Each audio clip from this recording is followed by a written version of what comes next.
하나님의 오늘 우리에게 주신 말씀은 사무엘하 20장 3절에서 10절까지의 말씀입니다. 사무엘하 20장 3절에서 10절까지 말씀을 제가 봉독해 올리겠습니다. 다윗이 예루살렘 동궁에 이르러 전에 머물러 왕궁을 지키게 한 후궁 10명을 잡아 별실에 가두고 먹을 것만 주고 그들에게 간계하지 아니하니 그들이 죽는 날까지 갇혀서 생갑으로 지내니라. 왕이 아마사에게 이르되 너는 나를 위하여 3일 내로 유다 사람을 큰 소리로 불러 모으고 너도 여기 있으라 하니라. 아마사가 유다 사람을 모으러 가더니 왕이 정한 길에 지체된지라. 다윗이 이에 아비새에게 이르되 이제 비그리의 아들 세바가 압살롬보다 우리를 더 헤아리니 너는 내 주의 부하들을 데리고 그의 뒤를 쫓아가라. 그가 견고한 성읍에 들어가 우리들을 피할까 염려하노라 하며 요압을 따르는 자들과 그릿 사람들과 블레셋 사람들과 모든 용사들이 다 아비새를 따라 비그리 아들 세바를 뒤쫓으려고 예루살렘에서 나와 기브온 큰 바위 곁에 이르매 아마사가 맞으러 오니 그때에 요압이 군복을 입고 띠를 띠고 칼집에 꽂은 칼을 허리에 맸는데 그가 나아갈 때에 칼이 빠져 떨어졌더라. 요압이 아마사에게 이르되 내 형은 평안하냐 하며 오른손으로 아마사의 수염을 잡고 그와 입을 맞추려는 채 하며 아마사가 요압의 손에 있는 칼은 주의하지 아니한지라. 요압이 칼로 그의 배를 찌르매 그의 창자가 땅에 쏟아지니 그를 다시 치지 아니하여도 죽으니라. 요압과 그의 동생 아비새가 비그리의 아들 세바를 뒤쫓을세. 아멘. 길에 지체된 결과라는 제목으로 오늘 말씀을 나누도록 하겠습니다. 오늘 말씀은 사무엘하 20장 말씀입니다. 본문에는 압살롬의 반역이 끝난 이후에도 이스라엘에 남아있는 그 지악의 그 후유증을 보여주는 말씀입니다. 많은 사람들은 압살롬이 죽었기 때문에 이제 반역이 실패로 돌아가고 모든 문제가 다 해결되었다라고 생각했을 것입니다. 그러나 오늘 본문에 나타나는 그 되어지는 일은요, 그렇지가 않습니다.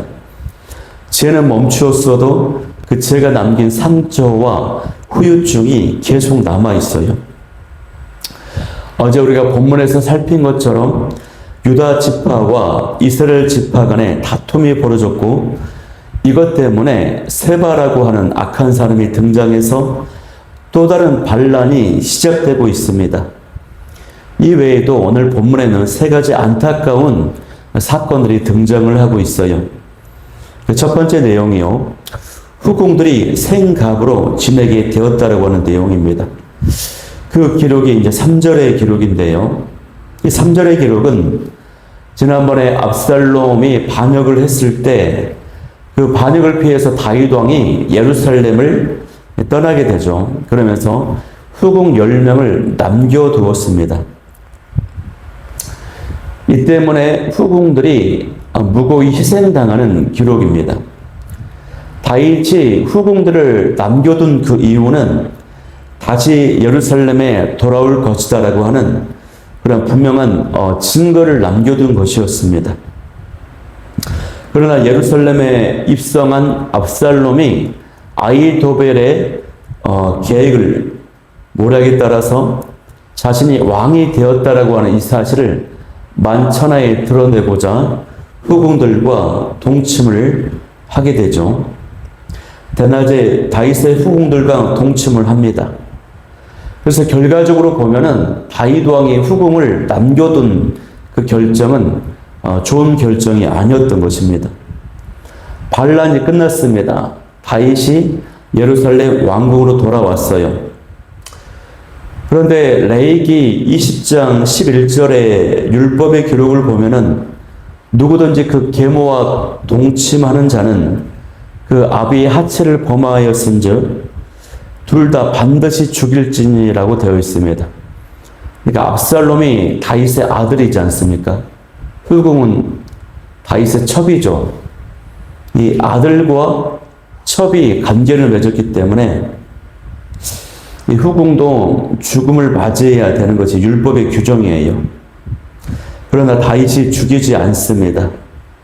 다윗이 이 후궁들을 죽이지 않은 이유는 자신의 지약을 의식했기 때문입니다. 자신의 책임이 더 크다는 것을 알았기 때문이에요. 사실 이 후궁들이 무슨 잘못이 있습니까? 대신에 죽이지 않는 대신에 별실에 가두어서 평생 먹을 것을 주면서 갇혀 살도록 만들었어요. 이에 대해서 성경은 이 후궁들에 대해서 생가부로 지냈다라고 기록을 합니다. 생가부는 남편은 살아있지만 평생 가부처럼 살아가는 사람이에요. 성경이 의도적으로 아주 비극적인 표현을 사용하고 있는 것입니다. 살아있으나 삶의 기쁨과 미래가 없는 삶이에요. 모든 것을 잃어버린 상태, 고통스러움, 상처, 평생의 상처를 안고 살아가는 것입니다. 이 연약한 후궁들에게 무슨 잘못이 있어요, 여러분? 무고한 이 후궁들이 모욕을 당하고 상처를 당하는 삶을 사는데 그 후궁이 인원이 몇 명이나 돼요? 10명이나 됩니다. 10명. 이게 다 다윗의 지약 때문인 것입니다. 밧세바를 법한 지약뿐만 아니라 자신의 정욕대로 수많은 처첩들을 거느리고 살았던 결과입니다. 어쩌면 이 후궁들은 평생 갇혀서 지내는 이 생활은 죽음보다 더한 고통이었을지도 몰라요. 다윗 역시도 별실에 갇혀 지내는 후궁들을 생각할 때에 굉장히 괴로웠을 것입니다. 평생 자신의 잘못과 수치를 새기면서 살았을 것입니다. 이 모든 것이 참으로 안타까운 모습이죠. 이처럼 지약은 후유증을 낳습니다. 많은 사람들에게 평생의 상처를 안고 살게 하는 것이 바로 이 지약의 결과라고 하는 것입니다. 우리가 어떤 죄를 지었을 때 진정으로 회개를 하면 용서가 되지만, 회복이 되지만 이처럼 상처와 흔적이 남아요. 사람들과의 관계에서도요, 다투고 나서 화해를 하면은 회복이 되지만 앙금이 분명히 남습니다. 분노를 하고 나서도 모든 것을 다 쏟아내고 나서 나는 뒤끝이 없다라고 하지만 그 받은 사람은 오로지 상처를 안고 살아가게 되는 것입니다. 그러므로 우리는 죄악에 대해서 이 정도쯤이야 하고 안일하게 생각해서는 절대 안 되는 것입니다. 우리의 작은 죄가 배우자에게 눈물을 가져다 주고 가족들에게 상처를 줍니다. 교회의 아픔과 공동체의 갈등으로 이어지게 만드는 것입니다. 그러므로 여러분, 거룩함은요, 나 하나만을 위한 것이 아니라 내 가족을 지키는 것이고 교회를 지키는 것이 됩니다. 내가 쉽게 생각하는 제약이나 분노, 혈기, 이로 인해서 상처받고 있는 사람은 없는지 오늘 깊이 돌아보는 하루가 될 수 있기를 축복합니다. 두 번째 안타까운 일이 또 등장하는데요. 그것은 골든타임을 놓쳐버린 아마사의 모습이에요. 이 세바가 반란을 일으키자 다윗은 아마사를 새로운 군대 장관으로 삼아서 반란을 진압하게 했습니다. 다윗은 이 아마사에게 3일의 시간을 주면서 그 안에 군대를 모으라고 명령합니다. 왜냐하면 더 늦어지면 이 세바가 견고한 성읍에 들어가서 버티게 되면 장기전이 될 수 있기 때문에, 이 전쟁 양상이 어려워질 수 있기 때문에 그 전에 군대를 모아서 선멸을 빨리 하려고 했던 의도가 있었어요. 아마사는 이 임무를 반드시 수행해야만 했습니다. 그런데 3일 안에 그 일을 수행하지 못하고 말아요. 군대를 소집하지 못했습니다. 중요한 타이밍을 놓치고 만 것입니다. 이 때문에 세바는 성읍으로 숨어 들어가려 합니다. 이것을 알고 다윗이요, 이제 세바가 압살롬보다 우리를 더 헤아리라, 이런 고백을 합니다. 6절 말씀에 압살롬의 반역보다 더 어려운 상황이 되었다, 그 위기 상황에 있다라고 이제 토로하는 것입니다. 이 상황의 심각성을 인지하고요, 다윗이 이제 아비새를 부릅니다. 아비새에게 새로운 군대 장관 역할을 맡기면서 세바를 추격하라고 임무를 맡겨요. 아마사가 이제 경질이 된 것과도 같아요.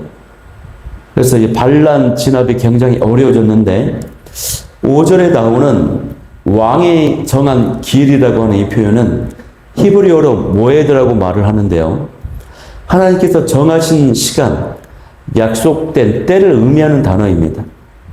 성경에서 절기를 말할 때도 이 모에드라고 하는 이 단어를 사용합니다.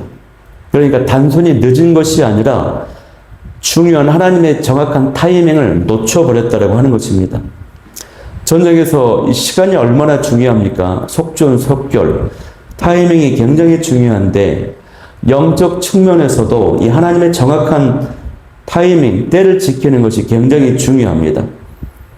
하나님께서 우리에게 순종하라고 하는 어떤 감동을 주실 때, 그 성령의 감동은요, 즉시 하라고 말씀하시는데, 그걸 놓쳐버리면은 지키기가 굉장히 어렵습니다. 사단의 전략은 다음에 조금 있다가 나중에 여유가 있으면 하라, 이런 식으로 지연 전략을 많이 씁니다. 그래서 우리가 복음 전파의 대상자가 있었는데 또 복음 전파의 기회를 놓쳐버려서 그 사람이 이제 교통사고라든가 질병이라든가 어떤 일로 죽게 되고 소천해서 복음 전파의 기회를 놓쳐버리는 것 때문에 후회하는 경우가 굉장히 많지 않습니까? 그래서 순종은 빠를수록 축복이다라고 하는 말이 있어요. 성령께서 감동을 주실 때 즉시 순종할 수 있는 저와 여러분이 되기를 축복합니다. 하나님께서 오래전부터 나에게 순종하라고 말씀하시고 감동하신 일은 없는지, 나는 그것을 미루고 있지는 않은지를 돌아볼 수 있기를 바랍니다. 지금 내가 바로 결단해야 될 것은 무엇인지, 또 이 반란 주동자인 세바가 요새에 들어가서 시간을 벌어준 것처럼 내 마음속에 사단 마귀가 요새를 짓도록 시간을 벌어주고 있지는 않은지 돌아볼 수 있기를 바라요. 자, 마지막 세 번째로 안타까운 일은요, 이 아마사의 죽음입니다. 자, 다윗의 명령에 따라서 아비새가 사람들을 모았습니다.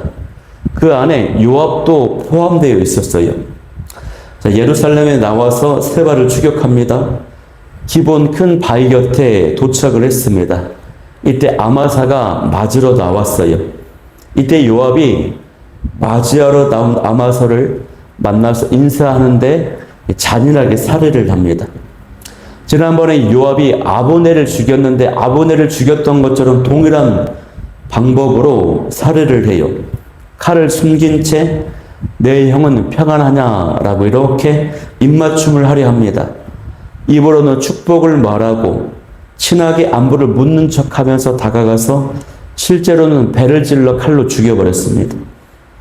요압이 이 아마사를 죽인 이유는요, 압살롬의 반란을 진압한 자신을, 큰 공을 세운 자신을 군대 장관으로 임명하지 않은 것에 대한, 이 다윗 왕에 대한 불만이 있었어요.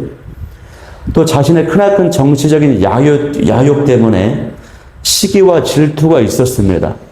아마사를 굉장히 질투했어요.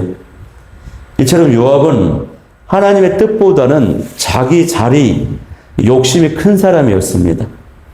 그렇죠. 욕심이 있는 사람은요, 주변 사람들과 협력하기가 굉장히 쉽지 않습니다. 협력의 대상으로 보지 않고 경쟁과 경계, 질투와 시기의 대상으로 봐요.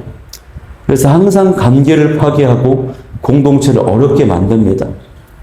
다른 사람의 잘 되는 것을 보지 못합니다. 자꾸 끌어내립니다. 바닷가에서 볼 수 있는 기어다니는 개 있지 않습니까? 개. 이 개가 여러 마리 들어있는 그릇에 넣어두면은 뚜껑을 닫을 필요가 없대요. 왜냐하면 한 마리가 올라가면 다른 개가 붙잡아서 계속 끌어내린다는 것입니다. 이 모습이 계속 반복이 되기 때문에 뚜껑이 없어도 된대요. 요압이 바로 그런 사람입니다. 질투가 있고 경쟁과 시기가 있어요. 그런데 의외로 이런 사람이 많습니다. 우리 주변에. 교회 안에도요, 이런 사람이 많아요. 그리고 이런 모습이 바로 정작 내 모습일 수 있습니다. 오늘 우리는 이 요압의 모습을 보면서 나는 과연 어떤 사람인지를 돌아볼 수 있기를 바랍니다. 내가 비교하거나 경계하거나 시기하고 질투하고 있는 사람, 또 다른 사람의 어떤 성공이 불편하게 느껴지는 사람, 그런 마음이 나 안에 있다면 내가 바로 요압과 같은 사람과 다를 바가 없어요. 겉으로는 아무렇지도 않은 척 상냥하게 인사하고 축복하고 그렇게 지내지만 내 마음이 평안하지가 않습니다. 다른 사람이 잘 되는 것을 보면은 요동을 칩니다. 경계가 됩니다. 다른 사람들이 인정받는 것을 보면은 굉장히 불편해집니다. 내가 그런 사람이라면요, 그런 나의 모습을 보고 우리 주님께서는 굉장히 마음 아파하실 것입니다. 예수님도요, 가룟 유다에게 배신을 당하실 때 입맞춤을 받으셨거든요. 그러나 가룟 유다가 돈 욕심 때문에 예수님을 팔아버렸지 않습니까? 은 30냥. 그렇게 큰 돈도 아니에요. 당시 남자 노예 한 명 값이 바로 은 30냥입니다. 한 1,000만 원 정도 된다고 합니다. 예수님이 그런 취급받고 팔아버린 거예요. 그러나 예수님은 자신의 자리를 지키기 위해서 사람을 죽이지 않습니다. 오히려 자신의 생명을 내어주시죠. 그래서 우리가 자꾸 예수님을 묵상하면은 예수님의 마음을 닮아갈 수 있습니다. 예수님의 마음을 본받는 자가 될 수 있기를 바랍니다. 자, 그런데 이 아마사의 죽음은 악한 요압을 사용하신 것이지만 이 역시도 우연이 아닙니다. 하나님의 섭리 가운데 벌어진 끔찍한 일이에요. 심판 예언대로 다윗의 집안에 칼이 영영이 떠나지 않을 것이다라고 하는 심판이 이루어진 사건입니다. 아마사는 다윗의 조카입니다. 요압과도 사촌지간이에요. 가족, 친척이라고 하는 것이죠. 그럼에도 요압이 자기 욕망을 위해서 아마사를 무참하게 죽였습니다. 이처럼 오늘 본문은요, 압살롬의 반란이 진압이 되었지만 그 이외에도 제약으로 인한 그 후유증이 계속되고 있다. 그 상처가 계속 나타나고 있음을 보여줍니다. 이 후궁들이 평생의 상처를 안고 별실에 갇혀 살아갑니다. 골든타임을 놓쳐서 또 다른 반란이 진행이 됩니다. 또 아마사가 살해를 당합니다. 이 모두 다 너무나도 안타까운 일이에요. 그러므로 저와 여러분은 이 죄를 가볍게 여기지 말고 항상 이 거룩을 선택할 수 있기를 바랍니다. 하나님께서 말씀하실 때 즉시 순종함으로 승리할 수 있기를 바라고 욕심과 시기가 아닌 이 겸손과 사랑으로 사람들을 세워가는 저와 여러분이 될 수 있기를 축복합니다. 오늘 말씀 붙잡고 기도할 때 첫 번째, 나의 죄가 가족에게 씻을 수 없는 상처를 준다는 것을 기억하고 거룩함을 지켜가게 하여 주옵소서. 두 번째는 영적 전쟁에서 지체하지 않고 즉시 순종하여 사탄에게 틈을 주지 않게 하여 주옵소서. 세 번째는 동역자들과 지체들을 경쟁자로 여기지 않고 예수님 마음으로 축복하며 품고 세워갈 수 있게 하여 주옵소서. 우리의 기도 제목 가지고 찬양하며 나아가도록 하겠습니다.